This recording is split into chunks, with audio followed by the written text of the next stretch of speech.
I recently happened upon a YouTube video that's currently making the rounds. It might just be the saddest thing I've seen in recent memory.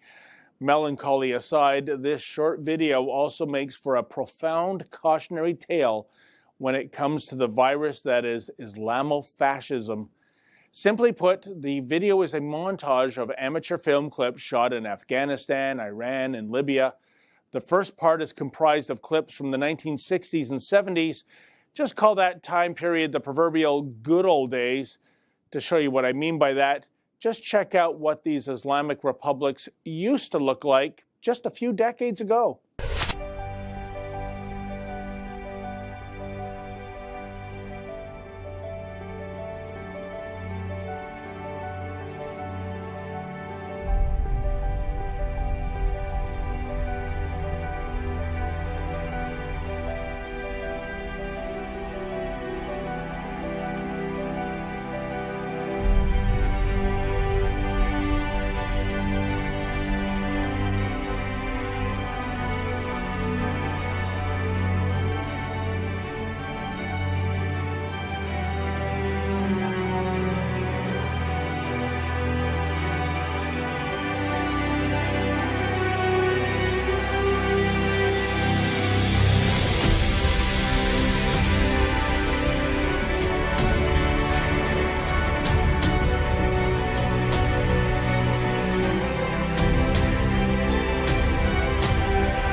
As you saw, very Western-looking societies, places where once upon a time down at the beach a bikini was far more commonplace than a burqa. But as the saying goes, that was then and this is now. Let's fast forward the video to check out how the same countries look today. As you'll see, things are slightly different now.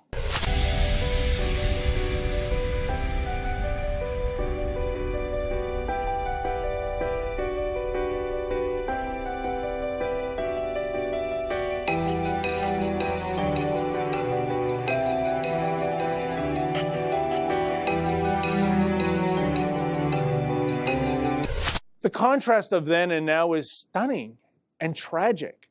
But the cautionary part of this tale is that a society beholden to Sharia law doesn't necessarily take bloom at the flick of a switch.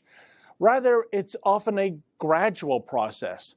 A Sharia society tends to manifest itself bit by bit, inch by inch, and it begins with the little things like M103, the motion that condemns Islamophobia. It begins with allowing for gender apartheid mini-mosques in public schools. It begins by having taxpayer-funded segregated swimming pools. And it's all aided and abetted by those primarily on the left, aka the useful idiots, those who will bend over backwards to offer reasonable accommodation to certain groups and individuals that embrace an ideology that is neither reasonable nor accommodating. That's where we find ourselves today in Canada and other Western democracies. Instead of standing up for Western exceptionalism and Western values, we are cursed with political elites who consider terminology such as Western values to be embarrassing. And in the name of misguided appeasement, these people are only too happy to make the West more like the East. The point is, slowly, ever so slowly, the line moves. And then one day, maybe it's a few years from now, maybe it's a few decades from now, you look out the window and you say to yourself, what the hell happened to my country? For the Rebel.media, I'm David the Menzoid Menzies.